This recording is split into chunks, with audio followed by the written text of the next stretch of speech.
Shalom, selamat sore Bapak Ibu. Masjid Jemaat mengucapkan selamat datang dan selamat beribadah dalam kebaktian Rabu Abu pada sore hari ini.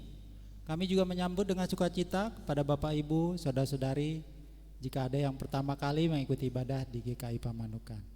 Jika Bapak Ibu membutuhkan informasi dan pelayanan, Bapak Ibu silahkan menghubungi Sekretariat Gereja atau Penatua Jimmy Situmorang. Kebaktian rumah tangga diselenggarakan pada hari Kamis tanggal 6 Maret 2025 waktunya pukul 19 WIB. Penyelenggara keluarga Bapak Sulaiman Simanulang. Tempat di kediaman yaitu di BTN Pamanukan. Nah, kalau sebelumnya diwartakan di gereja, ini untuk besok tempatnya di kediaman yang berada di BTN Pamanukan, dipimpin Penatua Kristianto, liturgos Ibu Lamro Simanulang. Kami mengundang anggota jemaat dan simpatisan hadir dalam kebaktian tersebut.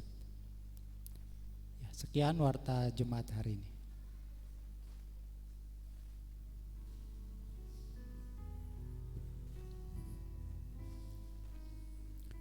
Rapuh dan panah, itulah kita. Dalam kerapuhan dan kepanaan, Sang Kasih memanggil kita dengan lembut. Hai, mari datanglah. Kau yang lelah, mari datanglah. Dengarkan suaranya, sambutlah undangannya. Masuklah menghadap Dia. Umat kami undang bangkit berdiri, kita memuji Tuhan dari Kidung Jemaat 353. Sungguh lembut Tuhan Yesus memanggil.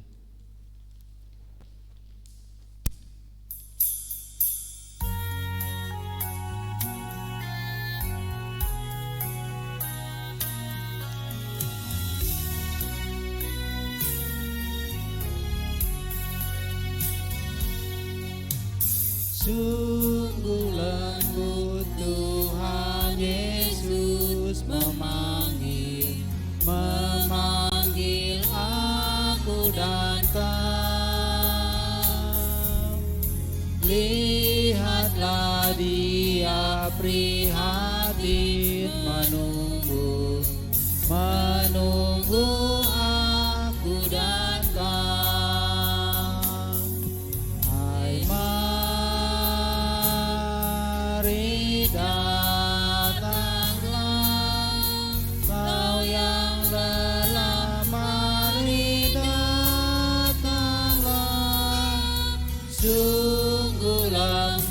Tuhan Yesus memanggil kau yang sesat, marilah.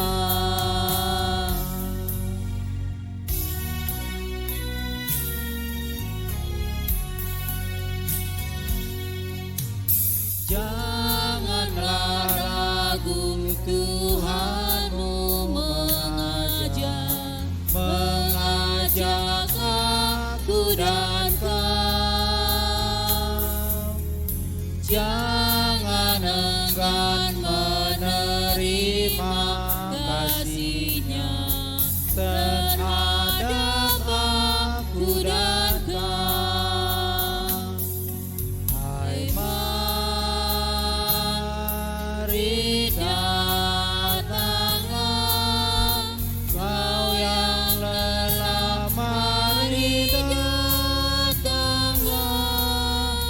Sungguh lembut Tuhan Yesus memanggil kau yang sesat, marilah.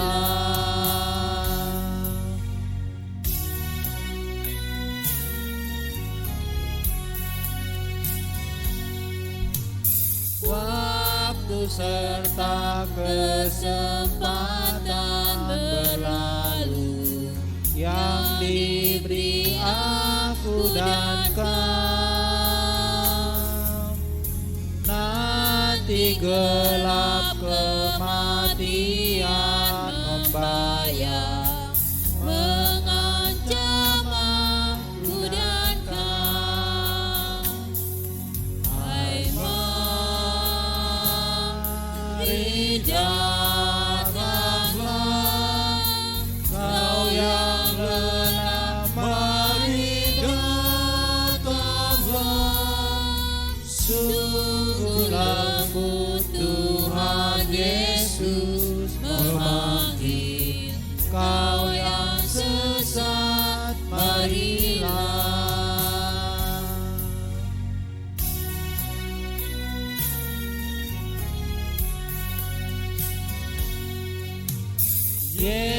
Yesus berjanji memberikan kasih-Nya kepada aku dan kau. Ia mengampuni orang berdosa seperti aku dan kau. Hai, mari datanglah, kau yang lelah, mari datanglah. Sungguh lembut Tuhan Yesus memanggil. Sesat marilah.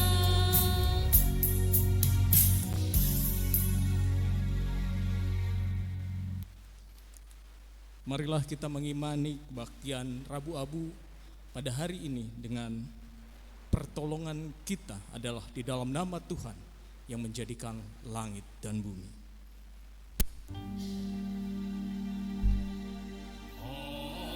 Amin, amin,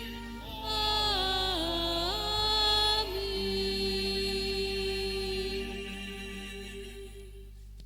Tuhan beserta saudara.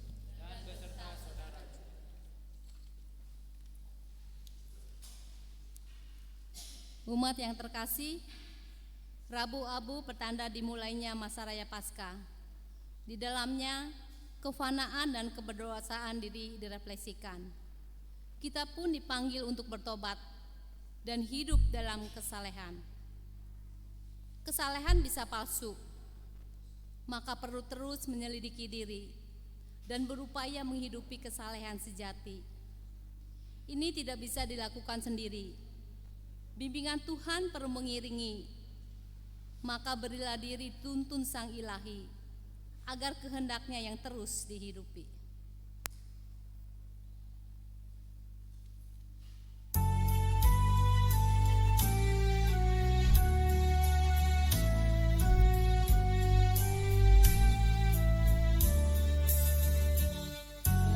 Tuhan bimbinglah aku di jalanku, sehingga ku selalu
Ya, Bapak, Ibu, dan saudara sekalian, sebelum kita bersama-sama merenungkan sabda Tuhan, mari kita berdoa. Kami bersyukur Tuhan untuk kasih setiamu yang luar biasa di dalam kehidupan kami. Kami bersyukur Engkau telah memberikan kami kekuatan. Engkau telah memberikan kami kesehatan. Sehingga pada saat ini Tuhan, kami bersama-sama datang ke gerejamu untuk memuji dan memuliakan nama Tuhan. Khususnya kami akan merayakan kebaktian Rabu Abu. Tuhan Yesus boleh membimbing kami di dalam kami menjalani kebaktian ini dari awal hingga akhirnya.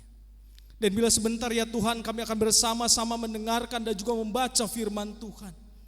Biarlah Roh yang Kudus melindungi kami, membimbing kami, membukakan hati, telinga dan juga pikiran kami. Sehingga nantinya firman yang kami baca dan kami dengarkan dapat kami renungkan di dalam hati kami. Dan terutama adalah kami melakukan di dalam hidup kami sehari lepas sehari. Tuhan juga yang boleh memimpin hamba-Mu yang akan menyampaikan firman Tuhan. Biarlah Roh-Mu yang kudus menyelimuti hamba-Mu, memakai hamba-Mu sepenuhnya.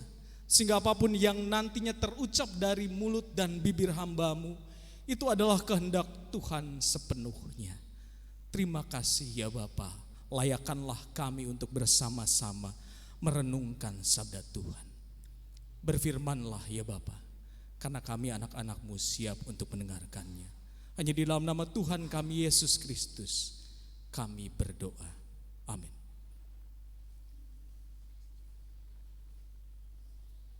Bacaan pertama menurut Yesaya 58 ayat 1 sampai 12.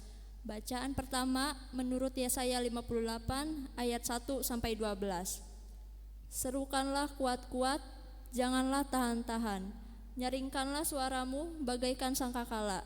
Beritahukanlah kepada umatku pelanggaran mereka dan kepada kaum keturunan Yakub dosa mereka. Memang setiap hari mereka mencari aku dan suka untuk mengenal segala jalanku. Seperti bangsa yang melakukan yang benar dan yang tidak meninggalkan hukum Allahnya, mereka menanyakan aku tentang hukum-hukum yang benar. Mereka suka mendekat menghadap Allah, tanyanya, mengapa kami berpuasa dan engkau tidak memperhatikannya juga? Mengapa kami merendahkan diri dan engkau tidak mengindahkannya juga? Sesungguhnya pada hari puasamu engkau masih tetap mengurus urusanmu dan kamu mendesak-desak semua buruhmu. Sesungguhnya kamu berpuasa sambil berbantah dan berkelahi serta memukul dengan tinju dengan tidak semena-mena. Dengan caramu berpuasa seperti sekarang ini, suaramu tidak akan didengar di tempat tinggi. Sungguh-sungguh inikah berpuasa yang kukehendaki dan mengadakan hari merendahkan diri. Jika engkau menundukkan kepala seperti gelagah dan membentangkan kain karung dan abus sebagai lapik tidur, sungguh-sungguh itukah yang kau sebutkan berpuasa mengadakan hari yang berkenan kepada Tuhan. Bukan berpuasa yang kukehendaki, ialah supaya engkau membuka belenggu-belenggu kelaliman dan melepaskan tali-tali kuk, supaya engkau memerdekakan orang yang teraniaya dan mematahkan setiap kuk. Supaya engkau memecah-mecah rotimu bagi orang yang lapar dan membawa ke rumahmu orang miskin yang tak punya rumah.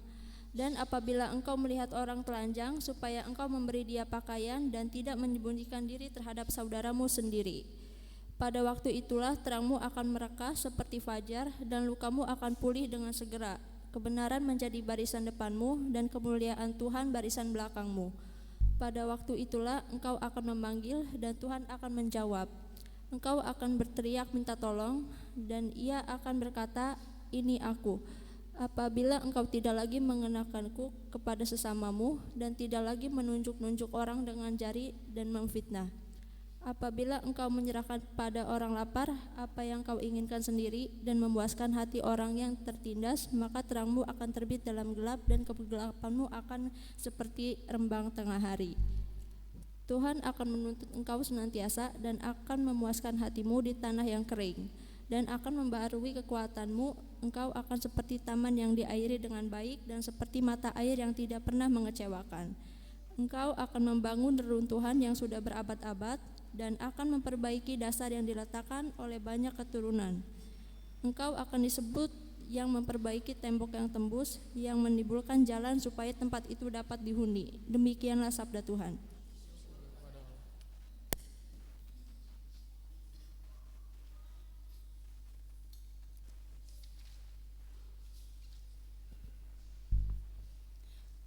Mari kita sambut bacaan pertama tadi dengan menyanyikan Mazmur 51 secara berbalasan.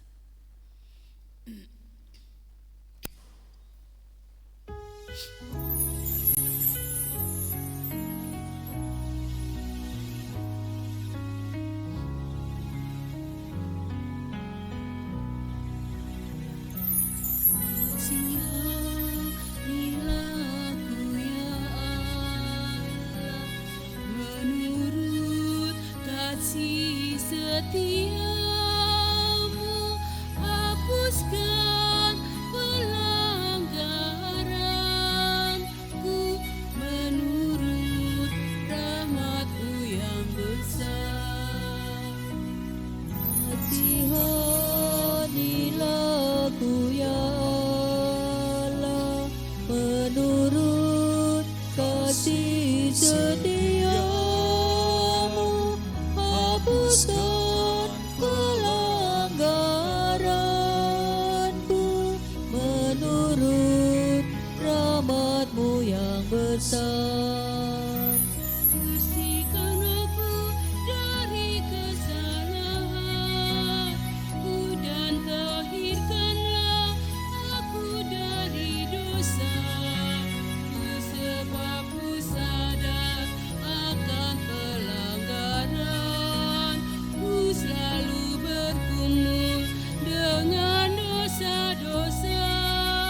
Ku padamu sajalah ku berdosa, dan ku lakukan apa yang jahat, agar Kau adil dalam putusan-Mu dan bersih dalam penghukuman-Mu. Kasihanilah ku ya Allah menurut kasih setiamu, hapuskan pelanggaranku menurut rahmat-Mu yang besar. Sesungguhnya di dalam kesalahan, di dalam dosa aku diperanakan. Engkau berkenan kebenaran di batin, Engkau mengajar hikmat kepada aku. Bersihkanlah aku dengan hisap, maka aku tahir dari dosa.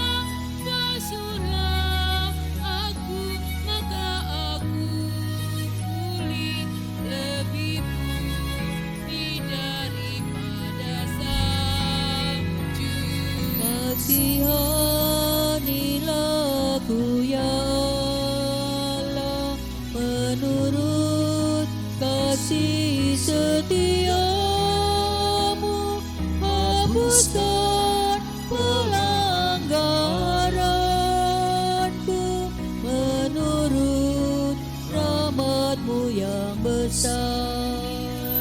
Aku mendengar kegirangan, biarlah tulang remu bersoraklah. Jangan memandang terhadap dosaku, dan hapuskanlah segala kesalahanku. Tahirkanlah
kedua menurut 2 Korintus 5 ayat 20b dilanjut dengan 2 Korintus 6 ayat 10. Bacaan kedua menurut 2 Korintus 5 ayat 20b dilanjut 2 Korintus 6 ayat 10. Dalam nama Kristus kami meminta kepadamu, berilah dirimu didamaikan dengan Allah. Dia yang tidak mengenal dosa telah dibuatnya menjadi dosa karena kita, supaya dalam Dia kita dibenarkan oleh Allah. Sebagai teman-teman sekerja, kami menasihatkan kamu supaya jangan berbuat menjadi sia-sia kasih karunia Allah yang telah kamu terima. Sebab Allah berfirman, pada waktu aku berkenan, aku akan mendengarkan engkau, dan pada hari aku menyelamatkan, aku akan menolong engkau. Sesungguhnya waktu ini adalah waktu perkenanan itu. Sesungguhnya hari ini adalah hari penyelamatan itu. Dalam hal apapun, kami tidak memberi sebab orang tersandung, melainkan pelayanan kami jangan sampai dicela. Sebaliknya, dalam segala hal kami menunjukkan bahwa kami adalah pelayan Allah, yaitu dalam menahan dengan penuh kesabaran dalam penderitaan, kesesakan, dan kesukaran, dalam menanggung dera, dalam penjara dan kerusuhan, dalam berjerih payah, dalam berjaga-jaga dan berpuasa, dalam kemurnian hati, pengetahuan, kesabaran, dan kemurahan hati, dalam Roh Kudus dan kasih yang tidak munafik, dalam pemberitaan kebenaran dan kekuasaan Allah, dengan menggunakan senjata-senjata keadilan untuk menyerang ataupun untuk membela, ketika dihormati dan ketika dihina, ketika diumpat atau ketika dipuji, ketika dianggap sebagai penipu namun dipercayai, sebagai orang yang tidak dikenal namun terkenal, sebagai orang yang nyaris mati dan sungguh kami hidup, sebagai orang yang dihajar namun tidak mati, sebagai orang berduka cita namun senantiasa bersuka cita, sebagai orang miskin namun memperkaya banyak orang, sebagai orang tidak bermilik sekalipun kami memiliki segala sesuatu. Demikianlah sabda Tuhan.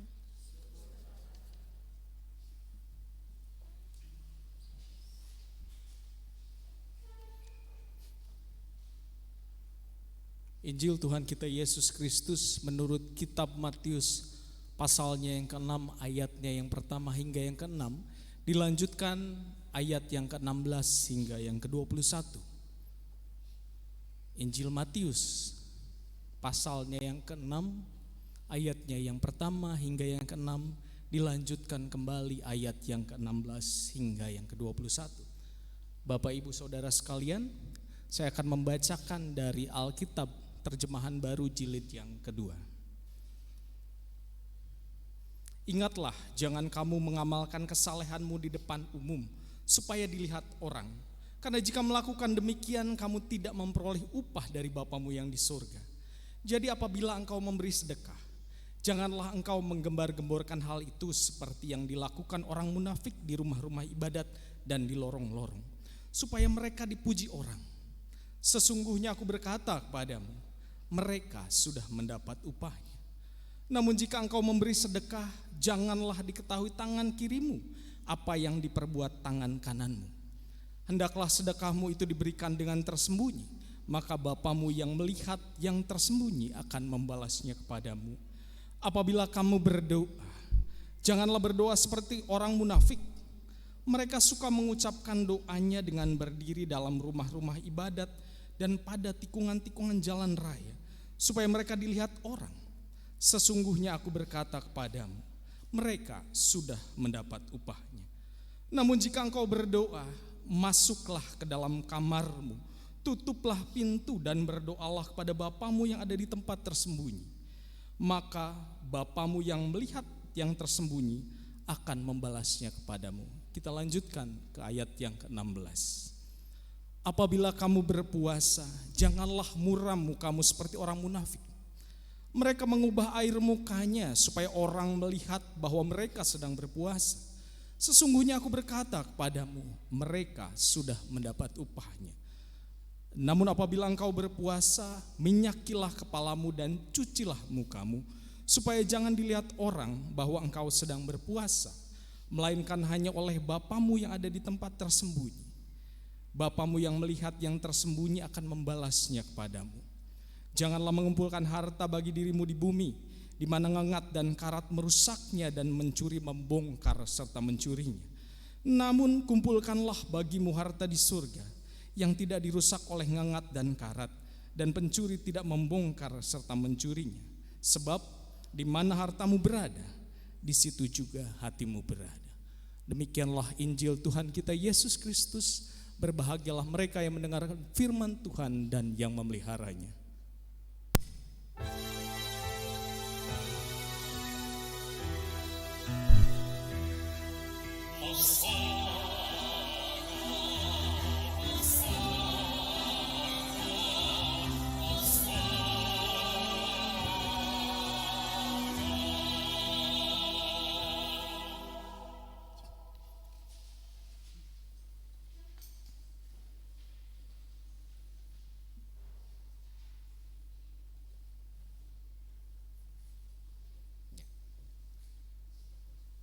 Shalom Bapak Ibu Saudara sekalian. Shalom. Selamat sore menjelang malam ya. Iya. Apa kabarnya hari ini? Luar biasa. Puji Tuhan. Ya. Tapi tidak ada yang tidak baik kan? Puji Tuhan ya, semuanya baik gitu ya. Nah Bapak Ibu dan Saudara yang dikasihi Tuhan gitu ya. Saya bersyukur kalau pada sore menjelang malam hari ini kita boleh bersama-sama merayakan perayaan Rabu Abu gitu ya. Mungkin Bapak Ibu bertanya-tanya ya, beberapa tahun ini kita merayakan yang namanya Rabu Abu gitu kan. Apa sih perayaan Rabu Abu gitu kan? Perayaan Rabu Abu adalah sebuah perayaan di mana memulai masa Prapaskah gitu ya. Di mana kita menyerahkan diri kita kepada Tuhan, menyerahkan diri kita kepada Allah melalui berpuasa. Bapak Ibu Saudara sekalian, ada yang puasa hari ini? Boleh angkat tangan? Ada yang berpuasa kosong? Ya, saudara kita ya, berarti ya, tetangga kita, saudara kita yang dari agama lain yang sedang berpuasa gitu ya.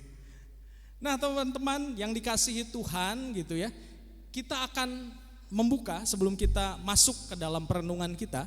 Coba di next. Nah oke ya, ada yang bisa tebak ini lambang apa? Instagram. Wih, Instagram.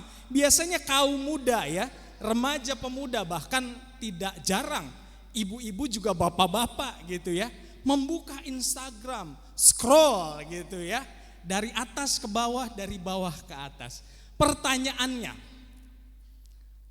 dari kedua gambar ini, manakah yang merupakan gambar yang asli?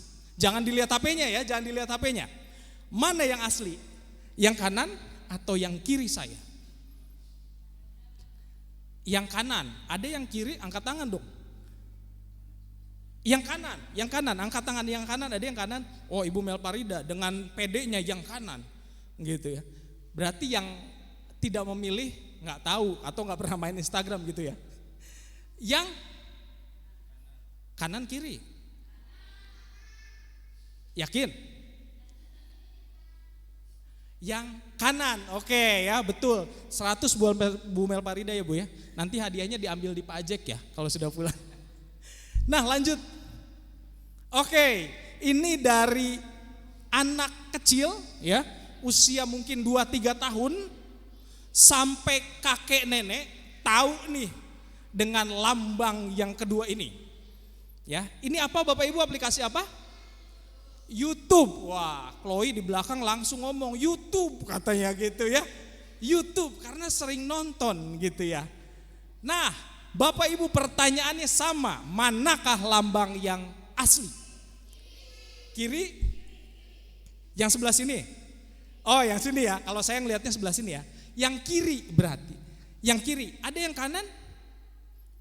Ada Bapak Ibu yang kanan? Ada enggak nih? Oke yang kiri deh. Yang kiri angkat tangan, oh Ibu Cincin. Oh banyak yang kiri, oh pajak gak jadi ya? Oh jadi yang kiri Pak, betul ya yang kiri. Yakin yang kiri? Gak mau lubah nih pilihan ke yang kanan? Enggak. Oh yang kanan Bu? Yang betul adalah yang kiri.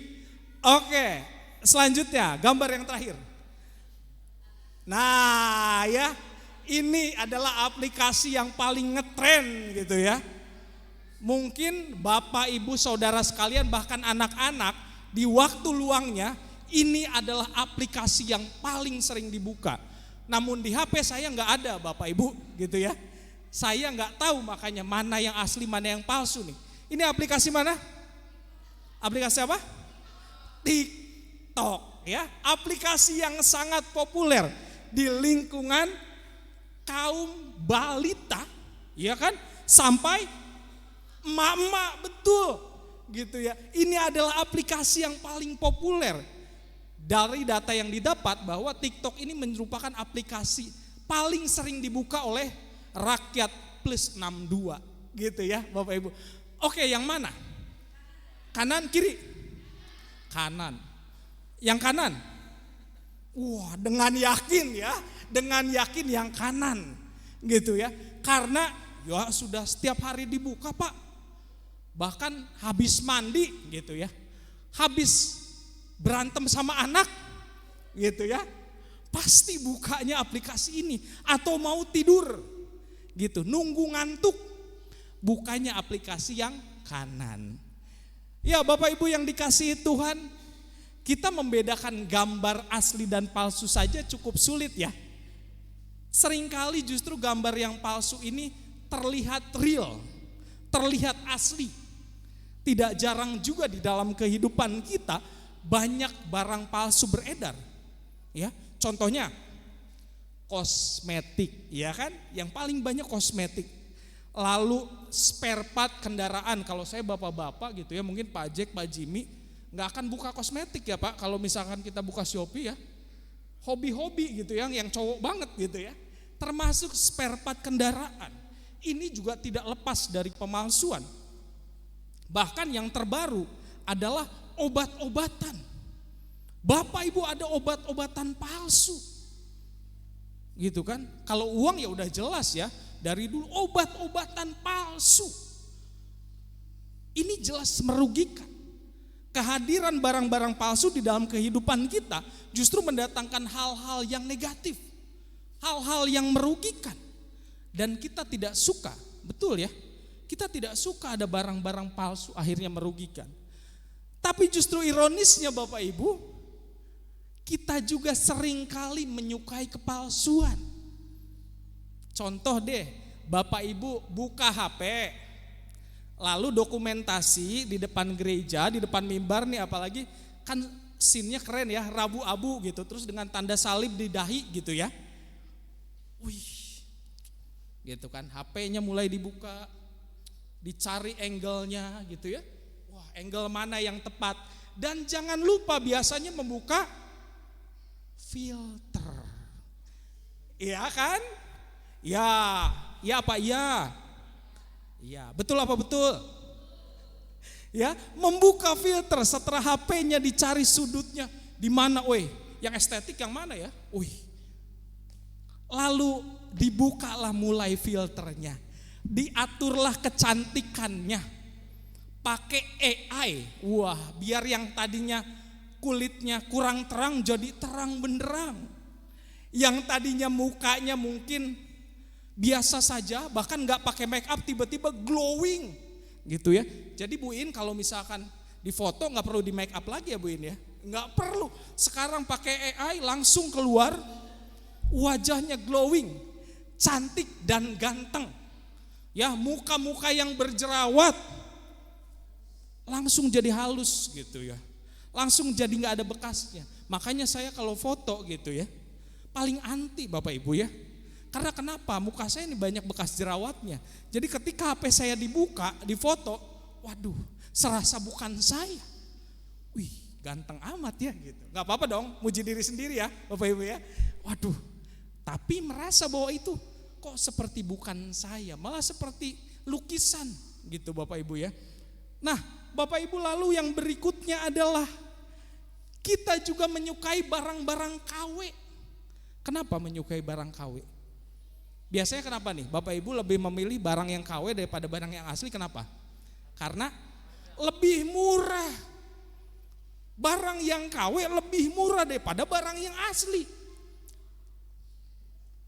Akhirnya kita beli, kita konsumsi. Tapi biasanya ada pepatah lama mengatakan kalau duit gak pernah bohong. Kalau uang katanya tidak membohongi kualitas. Betul ya? Gitu. Setelah dipakai ternyata barang KW ini baru sebulan 2 bulan rusak. Ya. Harus diganti yang baru gitu ya. Tapi ketika kita membeli barang yang asli ada kepuasan tertentu bahwa kita menghargai karya seseorang dan barang yang kita pakai juga awet. Betul ya Bapak Ibu ya. Nah, Bapak Ibu kalau kita membaca di dalam Injil Matius dikatakan bahwa Tuhan Yesus ini menyoroti secara khusus 3 praktek kesalihan secara ritual yang dihayati oleh orang Yahudi. Yang pertama tadi ada bersedekah. Yang kedua apa? Berdoa. Dan yang ketiga adalah berpuasa. Tuhan Yesus menyorot hal ini karena apa? Karena pada saat itu orang-orang Yahudi melaksanakan ritual kesalehan ini justru melenceng dari tradisi kebiasaannya, bahkan dari nenek moyangnya. Mereka mulai melaksanakan ritual kesalehan ini dengan penuh kemunafikan, penuh kepalsuan. Sehingga mereka memperlihatkan di depan umum bahwa saya saleh, saya beriman, karena saya bersedekah, saya berdoa, saya berpuasa. Di dalam Injil Matius dikatakan bahwa Tuhan Yesus mengatakan jangan bersedekah, jangan berdoa, jangan berpuasa seperti orang munafik. Orang munafik itu orang yang kayak gimana sih? Orang yang punya muka dua, yang wajahnya penuh kepalsuan. Seperti umat Israel pada saat itu. Ahli-ahli Taurat, orang-orang Farisi pada zaman Tuhan Yesus hidup. Mereka menggunakan kepalsuan itu untuk menipu, bahkan mengambil keuntungan untuk dirinya sendiri. Mereka ingin dipuji, mereka ingin dilihat orang. Bahkan Yesus mengajarkan dan menegur orang-orang yang seperti itu. Next, coba. Nah, Bapak Ibu dan Saudara yang dikasihi Tuhan, tadi di dalam perikop kita Tuhan Yesus mengatakan Dia sudah menerima upahnya. Nah, Bapak Ibu, upah ya dari Tuhan atau dari Allah yaitu kemurahan hati Allah, bukan balasan yang kita peroleh karena kita telah berbuat sesuai dengan kehendaknya. Bapak Ibu, di dalam keseharian kita seringkali kita mengartikan bahwa upah adalah balasan yang kita terima untuk sesuatu yang sudah kita lakukan. Betul ya? Kalau kita bekerja dari pagi sampai sore misalkan, lalu mendapatkan uang, itu yang dinamakan upah. Atau anak-anak yang disuruh orang tuanya lalu dikasih 5.000 gitu ya, itu adalah upah karena telah melakukan sesuatu. Namun Bapak Ibu yang dikasihi Tuhan, upah bukanlah sebuah balasan kalau kita melihat dari perspektif iman Kristen. Upah dari Bapa di sorga adalah kemurahan hati Allah, hak prerogatif Tuhan untuk memberikannya kepada kita.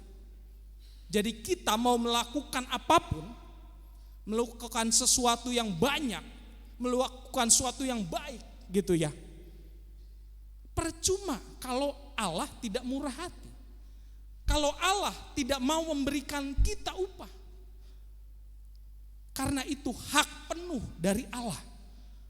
Bukan karena baiknya kita, bukan karena hebatnya kita, bukan karena kita rajin bersedekah, kita rajin berdoa, ataupun kita berpuasa nanti dari hari ini hingga 40 hari ke depan sampai hari Paskah.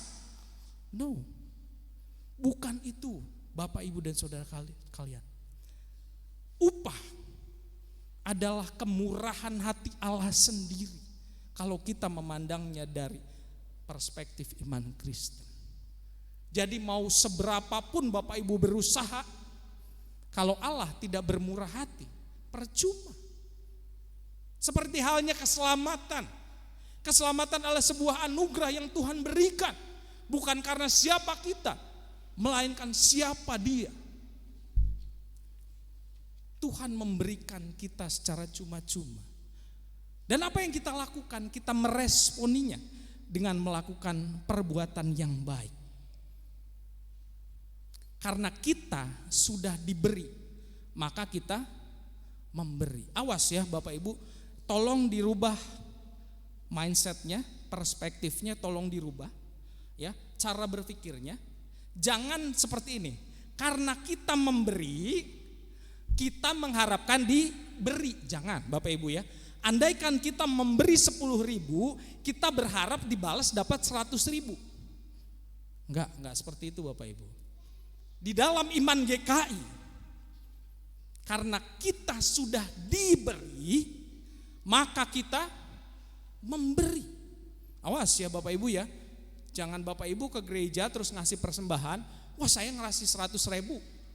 Saya yakin bulan ini gaji saya naik 1 juta. Jangan Bapak Ibu ya. Gitu. Atau saya dapat rezeki yang tidak terduga misalkan. Wah 100.000 kira-kira kali 10 1 juta. Kali 100, 10 juta. Jangan gitu ngitungnya Bapak Ibu ya. Pola pikirnya diganti. Bahwa ketika kita sudah diberi, maka kita memberi.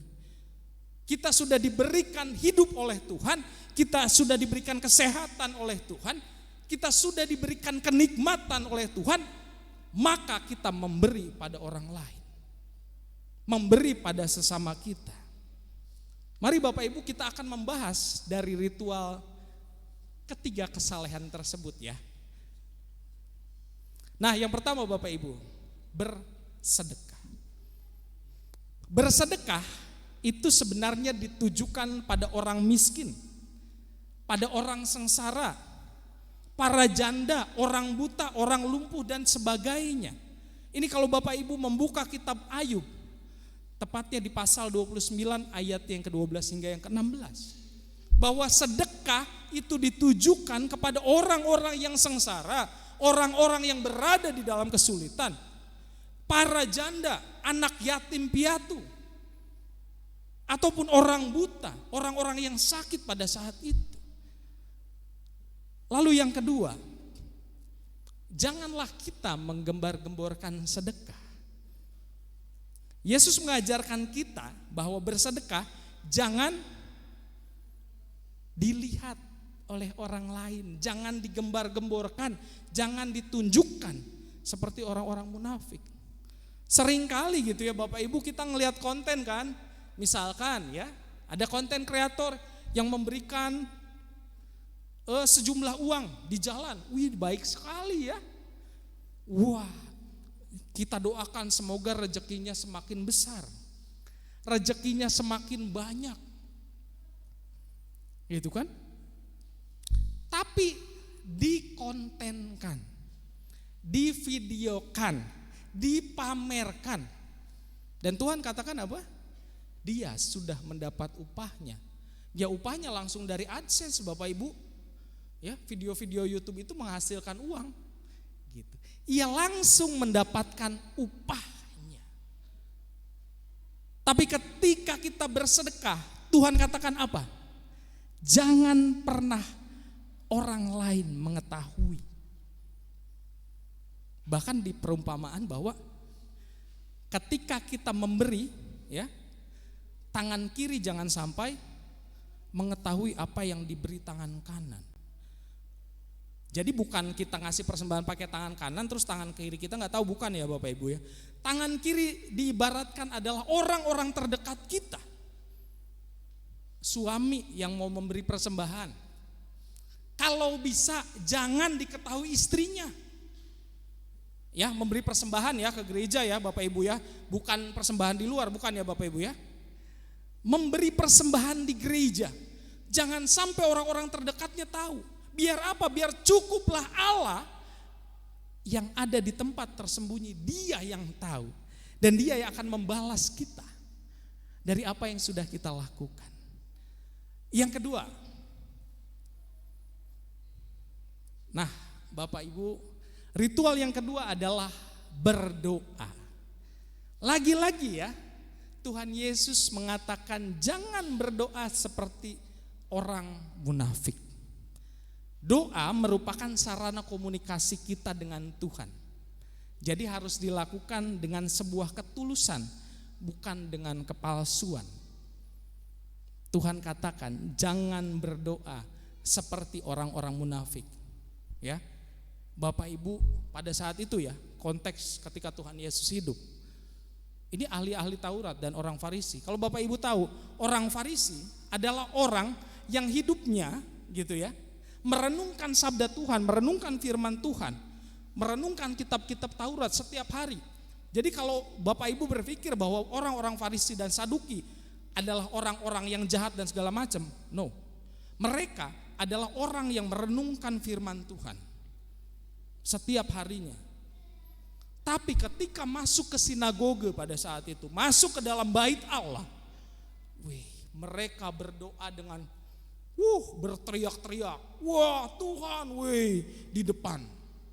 Lalu menangis, lalu bersujud di depan jemaat, di depan orang banyak.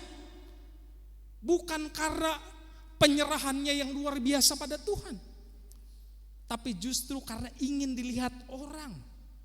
Hebat ya, doanya bagus, doanya keren, doanya panjang kali lebar kali tinggi gitu ya.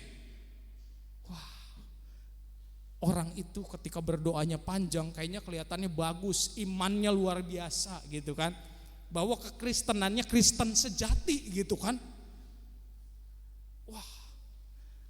Tapi Tuhan Yesus katakan janganlah seperti itu. Namun apa yang Tuhan katakan? Ketika engkau berdoa, masuklah ke dalam tempat tersembunyi. Tutuplah pintunya dan berdoalah. Jangan terlihat. Karena doa itu adalah hubungan pribadi kita dengan Tuhan. Bapak Ibu, pada saat itu Tuhan Yesus mengatakan konteks tempat tersembunyi dalam bahasa aslinya adalah tameion. Tameion itu adalah sebuah ruangan tersembunyi ya, atau mungkin ruangan yang biasa dipakai gudang orang-orang Palestina pada saat itu, yang tidak ada kacanya, yang tidak ada jendelanya, hanya pintu. Dan biasanya tempat itu terkunci karena menyimpan barang-barang berharga dan segala macam gitu ya. Nah, masuklah ke dalam tempat tersembunyi. Maksudnya masuklah ke dalam kamar itu, kuncilah pintunya, berdoa sampai siapapun tidak bisa melihat. Karena doa adalah sarana komunikasi kita, pribadi kita dengan Tuhan. Dengan berdoa di ruangan tertutup, diharapkan doa menjadi sesuatu yang personal, sesuatu yang pribadi antara manusia dengan Allah, tanpa kepalsuan ataupun dengan maksud yang dipamerkan, terlebih untuk mendapatkan pujian. Jadi berdoa yang diajarkan oleh Tuhan, berdoa dengan tulus, berdoa dengan hati yang benar-benar penyerahan diri kepada Tuhan, dan masuklah ke dalam kamar, masuklah ke dalam tempat yang tersembunyi. Karena berdoa adalah hubungan pribadi kita dengan Tuhan. Enggak perlulah orang lain tahu, orang lain melihat, lalu pamer, lalu bahkan kita mengharapkan dapat pujian karena doanya panjang dan lebar gitu. Jangan. Lalu ritual yang ketiga adalah berpuasa. Nah, Bapak Ibu, sebelum kita masuk ke dalam perenungan berpuasa ini pertanyaan menarik ya Bapak Ibu ya, apalagi di lingkungan saya mengajar. Karena saya satu-satunya warga sekolah ya yang Kristen gitu. Sering ditanya, Pak, kalau di sekolah ini ya sering ditanya, Pak, kalau di agama Kristen ada puasa enggak sih Pak? Baru minggu kemarin sebelum libur ya, saya ditanya kayak gitu Bapak Ibu. Pak, maaf nih, kalau di Kristen ada puasa Pak? Lalu menurut Bapak Ibu ada enggak? Ada enggak? Ada. Wah. Lalu ditanya, Pak, Kalau di kita kan puasa itu 29 sampai 30 hari. Lalu di Kristen puasanya sampai kapan, Pak? Lalu saya jawab 40 hari.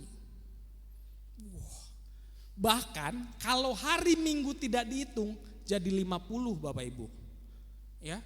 Kalau hari Minggunya diikutin gitu ya, dihitung, dimasukin, maka akan 50 tuh Bapak Ibu ya.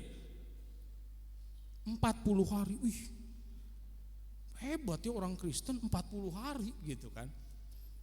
Lalu ditanya lagi, Pak, puasanya kayak gimana sih? Apa nahan makan kayak kita, nahan minum gitu ya? Nah Bapak Ibu, di dalam Alkitab mungkin tidak dijelaskan secara gamblang ya tentang aturan dalam berpuasa. Beberapa waktu lalu Pendeta Yosafat pernah menjelaskan tentang hal ini, bahwa puasa adalah mengekang apa yang kita sukai ya. Biasanya di dalam agama Kristen dan Katolik dikenal dengan pantang ya. Dikenal dengan pantang. Kalau orang yang tidak bisa berpuasa artinya menahan lapar dan haus gitu ya, boleh berpantang. Apa itu berpantang? Tidak melakukan sesuatu yang kita sukai. Contoh, misalkan remaja suka main game, suka TikTokan. Bisa enggak 40 hari sampai Paskah nih enggak buka dulu tuh yang namanya TikTok gitu kan. Ya, yang tiap hari dibuka TikToknya. 40 hari ke depan enggak buka TikTok. Nah, itu juga pantang. Atau gitu ya. Bapak Ibu yang suka makan bakso. Wah, tiap hari menunya bakso aja. Bahkan ada daging dan segala macam gitu tiap hari. Mulai kita tinggalkan sampai Paskah. Itu juga pantang. Atau misalkan Bu ini karena saya sekalian diet deh, boleh gitu ya, boleh. Yang penting ada sesuatu yang ditahan, ada sesuatu yang dikekang di dalam penyerahan diri kita kepada Tuhan. Ada sesuatu yang tadinya seperti ini, mulai ditekan, mulai direndahkan. Agar apa? Agar yang ini dapat tinggi. Apa yang ini? Dia yang ditinggikan. Kita yang rendah, kita yang menahan diri kita sampai ke bawah. Dan ada sosok yang harus ditinggikan, yaitu Tuhan.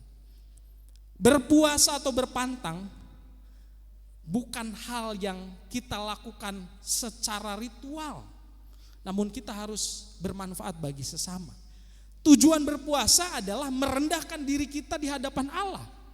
Itu yang pertama Bapak Ibu. Jadi ketika Bapak Ibu hari ini memulai puasa, memulai pantang, maka tujuan awalnya adalah merendahkan diri kita di hadapan Tuhan. Bukan dengan maksud yang lain. Merendahkan diri kita di hadapan Tuhan. Betul-betul kita mengendalikan emosi kita, mengendalikan kesombongan kita, mengendalikan ketinggi-hatian kita. Meninggalkan kesenangan-kesenangan duniawi yang kita lakukan, bahkan menyakiti orang-orang lain, ditekan dulu. Bahkan Tuhan Yesus sebelum mulai karyanya, dia berpuasa 40 hari 40 malam. Untuk apa? Untuk merendahkan dirinya di hadapan Bapa, agar ia siap untuk memulai karya perjalanannya. Ia merendahkan dirinya, ia merendahkan hatinya. Ia mau mempersiapkan dirinya supaya ia layak. Begitupun kita, Bapak Ibu dan Saudara sekalian. Ketika nanti kita menyambut Paskah, hati kita, diri kita menjadi sesuatu yang baru. Di mana kita menyambut kemenangan, menyambut kebangkitan Tuhan Yesus sebagai suatu kemenangan yang luar biasa bagi orang-orang Kristen. Kita mempersiapkan diri kita. Maka dari itu pertobatan harus dimulai dari awal kita berpuasa. Dan itulah tujuan kita melaksanakan kebaktian Rabu Abu. Lalu yang kedua, ketika Bapak Ibu berpuasa jangan seolah-olah kita menunjukkan bahwa kita sedang berpuasa. Seringkali ya Bapak Ibu kan, kalau orang berpuasa ini sering kelihatan lemes, bibirnya pada pucet gitu ya. Terus matanya sayu kayak orang ngantuk gitu ya. Lalu diajakin kemana? Enggak lemes males. lagi puasa, wah gitu kan. Terus ayo deh kita, kalau yang buat remaja nih, kerja kelompok, kerjaan PR, sorry deh gue gak ikut dulu, gue lemes, gue lagi puasa gitu kan. Kalau enggak mungkin bapak dan ibu sekalian yang teman-temannya berpuasa, ayo diajakin yuk kita ikut kegiatan-kegiatan lingkungan. Ah enggak saya puasa, nanti batal puasa saya, kan capek. Kota siapa gitu kan, itu mah niatnya aja. Tapi Tuhan Yesus katakan, cucilah mukamu dan minyakilah kepalamu. Agar apa? Agar orang-orang di sekitarmu melihat engkau seolah-olah engkau tidak sedang berpuasa. Artinya jangan menunjukkan bahwa kita sedang berpuasa. Ini dilakukan oleh orang-orang munafik. Ia sengaja menunjukkan dirinya untuk dilihat orang bahwa dia, saya berpuasa, saya hebat, iman saya kuat. Tidak seperti itu. Namun Tuhan katakan, gak usah tahulah orang kalau kita sedang berpuasa. Lakukanlah aktivitas seperti biasa, bahkan lebih bersemangat dari biasanya, agar orang gak tahu kita sedang berpuasa.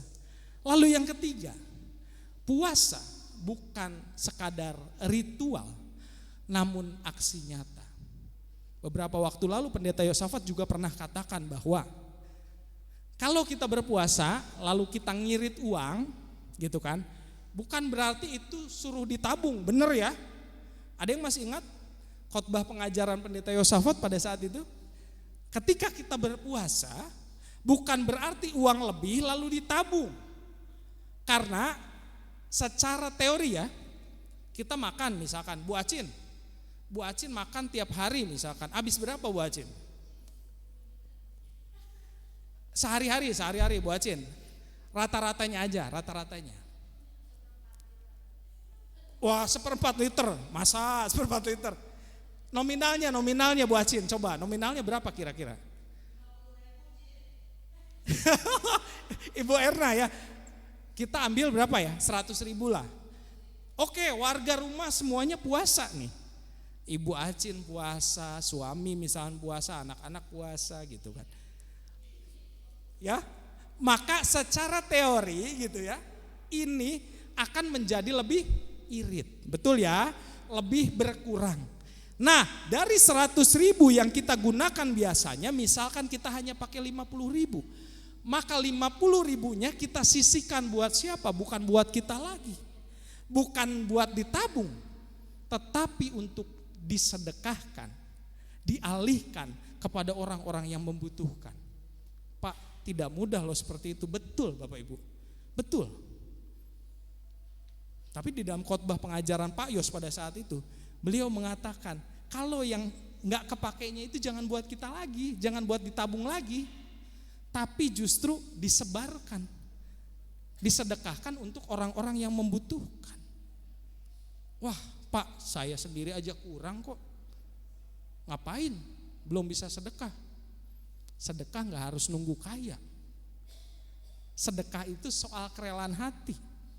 Banyak kok orang-orang kaya yang keberatan sedekah, atau banyak orang-orang yang kurang mampu yang justru melakukan sedekah, tidak keberatan melakukan hal itu, gitu kan. Jadi sedekah bukan soal kaya atau miskin, bukan soal uangnya berlebihan atau kekurangan, tapi soal kerelaan hati kita kepada sesama kita. Dan inilah makna dari puasa yang sebenarnya.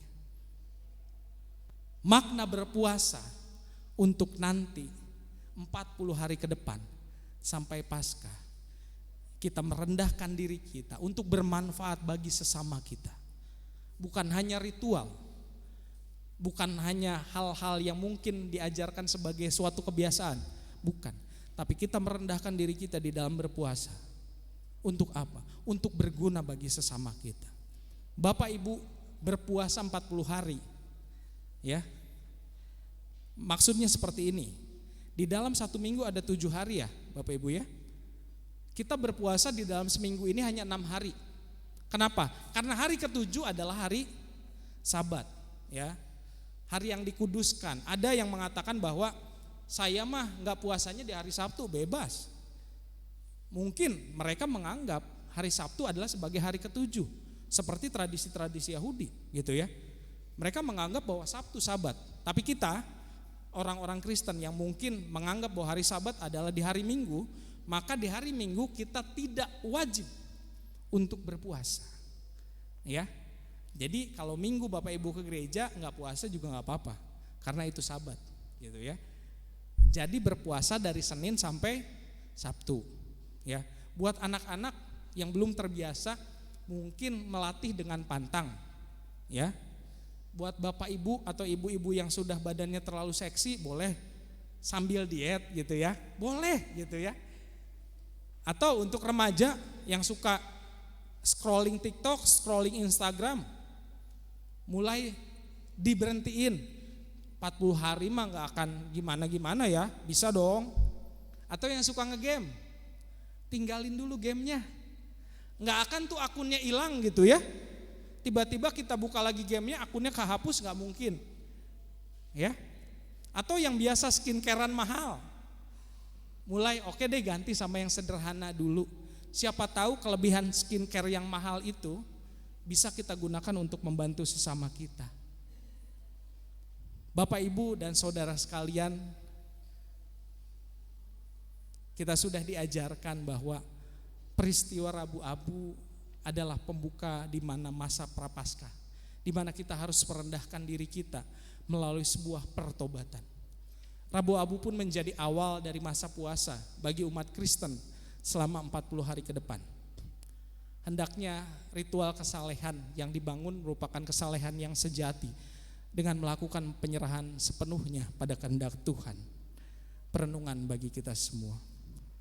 Apakah kita bisa melakukan ritual kesalehan tersebut untuk Tuhan dan bukan untuk diri sendiri?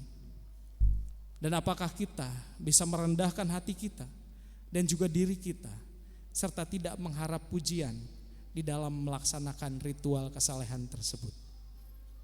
Kita menjawab di dalam diri kita masing-masing, kita merenungkan bahwa kita asalnya dari debu dan akan kembali menjadi debu. Tuhan Yesus memampukan kita dan selalu memberkati kita. Amin.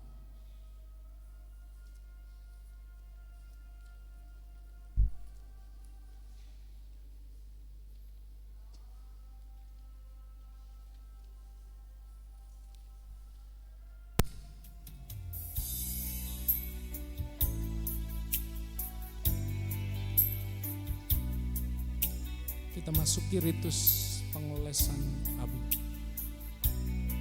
Umat terkasih, tak seorang pun luput dari dosa. Maka dengan kerendahan hati, mari mengakui keterbatasan kita sebagai manusia. Mari kita berdoa.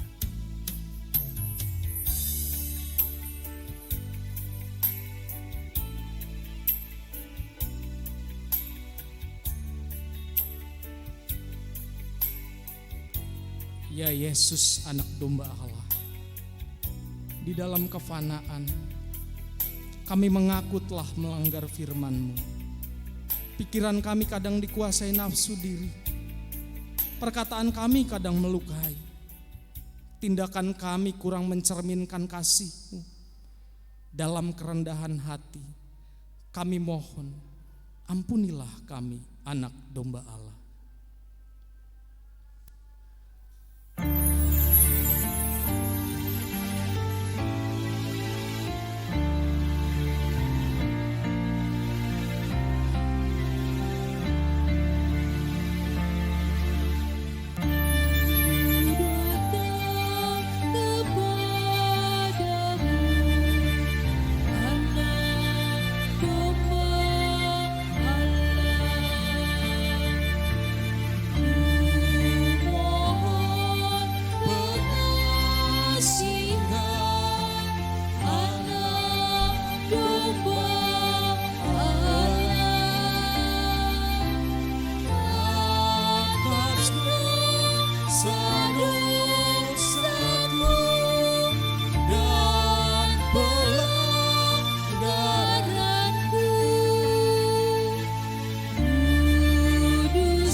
Ya Yesus, anak domba Allah, Engkau menghendaki kesalehan sejati, tetapi kami memilih hidup dalam kepalsuan diri. Sedekah, doa, dan puasa dilakukan, dan di dalamnya pamrih terselipkan. Tunjukkanlah kami jalan kebenaran-Mu, sehingga kami memuliakan nama-Mu. Dalam kerendahan hati, kami mohon, ampunilah kami, anak domba Allah.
Inilah doa penyesalan kami, ya Allah.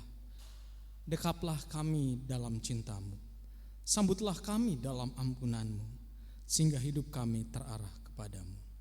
Amin. Bapak Ibu, kita akan kepada ritus penorehan abu. Nanti Bapak Ibu bisa maju ke depan satu persatu. Nanti saya dan penatua mungkin bisa menolong ya. Dari penatua yang lain nanti kita butuh 3 orang saja ya. Saya dengan 2 penatua yang lain. Nanti Bapak Ibu berbaris membentuk 3 barisan gitu ya. Untuk nanti ditorehkan abu di dahi masing-masing. Bagi setiap orang yang bersedia menyatakan pertobatan, terimalah abu di dahi. Abu ini adalah simbol kefanaan dan keterbatasan diri. Sabda Tuhan di dalam Kejadian 3 ayatnya yang ke-19. Sebab engkau debu, engkau akan kembali menjadi debu.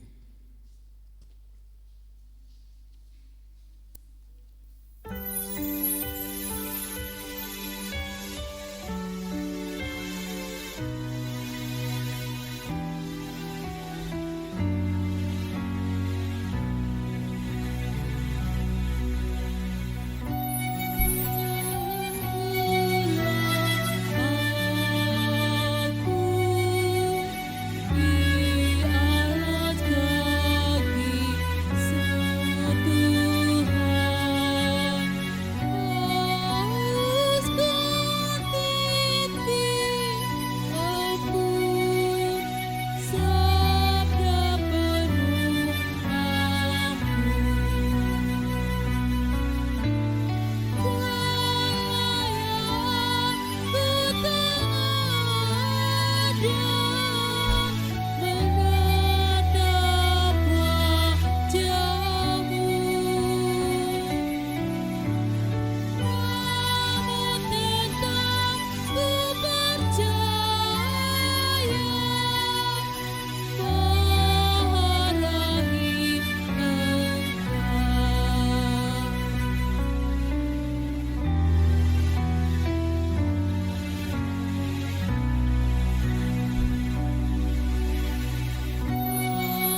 Kini tiba saatnya menyatakan ungkapan syukur kepada Tuhan melalui persembahan.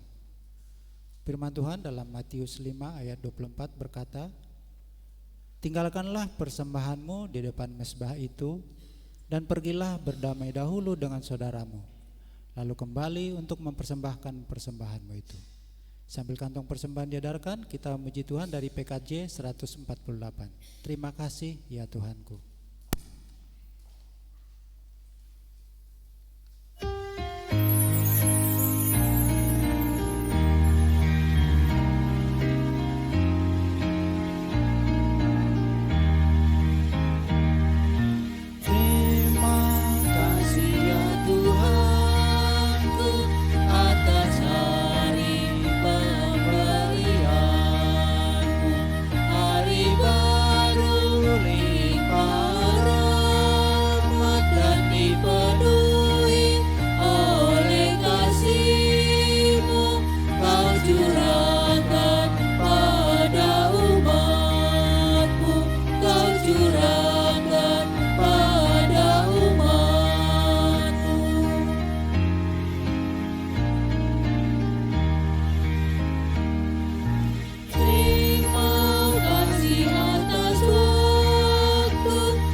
Mari kita bawa persembahan kita di dalam doa. Kita berdoa. Bapa kami yang di sorga, di malam ini, Rabu Abu ini ya Tuhan, kami bersyukur ketika kami boleh mengakui dan kami boleh merendahkan diri di hadapan-Mu, supaya waktu yang akan datang, yaitu ketika kami merayakan kebangkitan-Mu, kami boleh dilayakan. Tuntun kami ya Tuhan di dalam perjalanan kami dalam minggu Prapaskah ini, supaya kami lebih layak di hadapan-Mu. Sebagai ungkapan syukur kami ya Tuhan, pada malam hari ini kami telah membawa persembahan kami. Kiranya Tuhan memberkati persembahan ini, agar persembahan ini boleh dipergunakan untuk membangun kerajaan-Mu, terutama di jemaat kami GKI Pamanukan. Kami juga memohon kiranya Tuhan senantiasa memberkati usaha dan pekerjaan kami, agar apa yang kami lakukan senantiasa boleh kami persembahkan untuk kemuliaan nama Tuhan. Inilah doa kami yang kami naikkan di dalam nama Tuhan Yesus Kristus. Amin.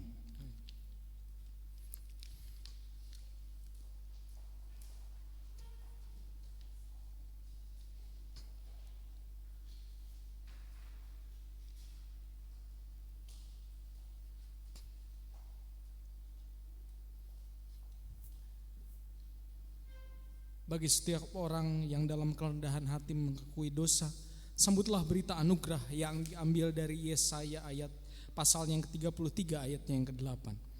Aku akan menahirkan mereka dari segala kesalahan dan dosa yang mereka lakukan terhadap aku. Aku akan mengampuni segala kesalahan, dosa, dan pemberontakan mereka terhadap aku.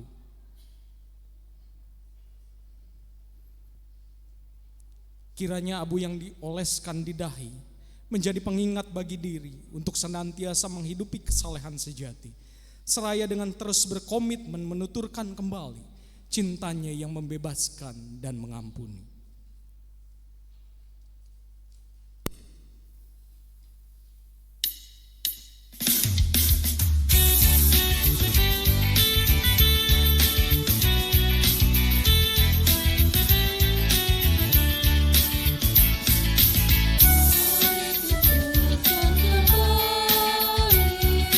Kisah yang indah benar, kota berada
Kita telah tiba di penghujung ibadah.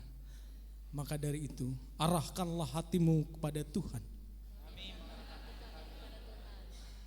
Jadilah saksi Kristus. Terpujilah Tuhan. Kini terimalah berkat-Nya. Kiranya Allah Sang Gembala menuntun kita dengan cinta agar teguh menjalani pertobatan. Kiranya Kristus Sang Anak Domba menginspirasi kita untuk berkurban demi kehidupan. Kiranya Sang Roh Kudus Sang Penolong memampukan kita untuk hidup dalam kesalehan sejati. Kemuliaan bagi Allah Bapa, Anak dan Roh Kudus dari sekarang sampai selama-lamanya. Hosana. Amin.